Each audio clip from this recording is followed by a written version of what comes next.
Geely Galaxy Cruiser ဆိုတာတရုတ်ကားကုမ္ပဏီ Geely ရဲ့ Galaxy Sub brand အောက်ကထုတ်လုပ်မဲ့စွမ်းဆောင်ရည်မြင့် off-road SUV ကားအသစ်တစ်မျိုးဖြစ်ပါတယ်။ခုနောက်ပိုင်းကားလောကမှာတရုတ်ကားတွေရဲ့တိုးတက်မှုကတကယ်ကိုကြောက်ခမန်းပါတယ်။အခုတစ်ခါမှလည်း Geely ကနေ off-road ဘရင်ကြီးလေးဖြစ်တဲ့ Land Rover Defender နဲ့ Toyota Land Cruiser တွေကိုရှင်းပြလိုက်မဲ့ Geely Galaxy Cruiser ကို Max ခဲ့ပါပြီ။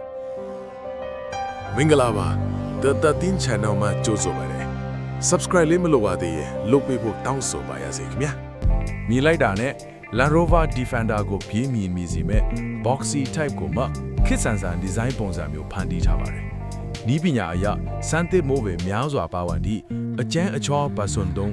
SUV ကားတစ်စီးအဖြစ်ရည်ရွယ်ထားပုံပါပဲ။ Geely ရဲ့နောက်ဆုံးပေါ် AI နည်းပညာတွေလည်းအများကြီးပါဝင်လာမယ်လို့သိရပါတယ်။အဲ့ဒီထဲကအမိုက်ဆုံးနည်းပညာတစ်ခုကတော့ AI Digital Chassis လို့ခေါ်တဲ့နည်းပညာဖြစ်ပြီး Geely ရဲ့ GEA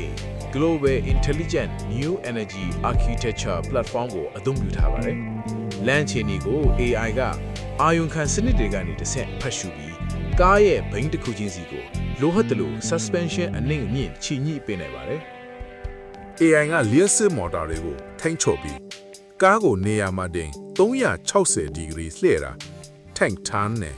ကနန်းလိုဖေးတဲ့ရွေ့တာ crab walk တွေကိုလည်းတိကျစွာလှုပ်ဆောင်ပေးနိုင်မယ်လို့ဆိုပါတယ်။ နောက်ထပ်တော်လေးမိုက်တဲ့အချက်က amphibious capability လို့ခေါ်တဲ့ရေထဲမှာမိနစ်30ခန့်မောင်းနေနိုင်တာဒါမှမဟုတ်ပေါ်လို့ပေါ်နိုင်မယ်လို့သတင်းတွေကတော့ထွက်နေပါတယ်။ ဒီကားမှာ Geely ရဲ့နာမည်ကျော် Northor Lesion Hybrid နည်းပညာကိုအသုံးပြုထားဖို့များပါတယ်။ အထူးအားဖြင့် Plug-in Hybrid PHEV သို့မဟုတ် Extended Range Electric Vehicle EREV ပုံစံမျိုးလာနိုင်ပါတယ်။ဆိုလိုတာက စီအင်ဂျင်ရောလှဲစစ်မော်တာရောနှစ်မျိုးလုံးပါဝင်ပါပါ။ Steering ကိုရိုးရိုးမဟုတ်ပဲဝါယာချိုးစနစ် Steer ဘိုင်းဝါယာနဲ့ထိန်းချုပ်ထားလို့ AI ကကားဘိုင်းတွေကိုလိုတလို့ကစားနိုင်တာဖြစ်ပါတယ်။ ဘက်ထရီအမျိုးအစားကတော့ Geely ရဲ့ Aegis Short Blade Battery ကိုတုံးထားပါတယ်။ဒီဘက်ထရီကတာမန်ဘက်ထရီတွေထက်ပိုတိုမီကျစ်လက်ပါတယ်။ Off-road မောင်းမဲ့အခါကားအောက်ပိုင်းတိုက်မိရင်တော့မီးမလောင်မပေါက်ကွဲအောင်အထူးစီမံထားတဲ့ဘက်ထရီအမျိုးအစားဖြစ်ပါတယ်။အတွင်းကန်းကိုတော့အလွန်ခက်မီပြီးအနာဂတ်ဆန်တဲ့အာကာသယာဉ်ပုံစံမျိုးခံစားရအောင်ဖန်တီးထားပါတယ်။ Dashboard တစ်ခုလုံးနီးမှာကိုဖုံးလွှမ်းထားတဲ့ AR မှ screen အခြေကြီးပါဝင်မှာဖြစ်ပါတယ်။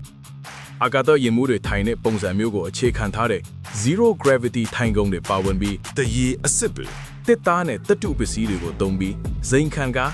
luxury ကားအဆင့်ပြင်ဆင်ထားပါတယ်။ဒီကားမှာပါဝင်တဲ့ off-road နည်းပညာတွေကတာမန် 4WD ကားတွေထက်ပိုပြီးအဆင့်မြင့်ပါတယ်။ရှေ့ကလမ်းအခြေအနေကိုကင်မရာကကြိုတင်ဖက်ရှုပြီးအောက်ပိုင်း suspension ကိုအလိုလျောက်ပြော့အောင်မာအောင်မြင့်အောင်နှင့်အောင်ချိန်ညှိပေးနိုင်တဲ့ AI Active Suspension လို့နည်းပညာတွေကတကယ်ကိုလက်ဖျားခါလောက်ပါလေ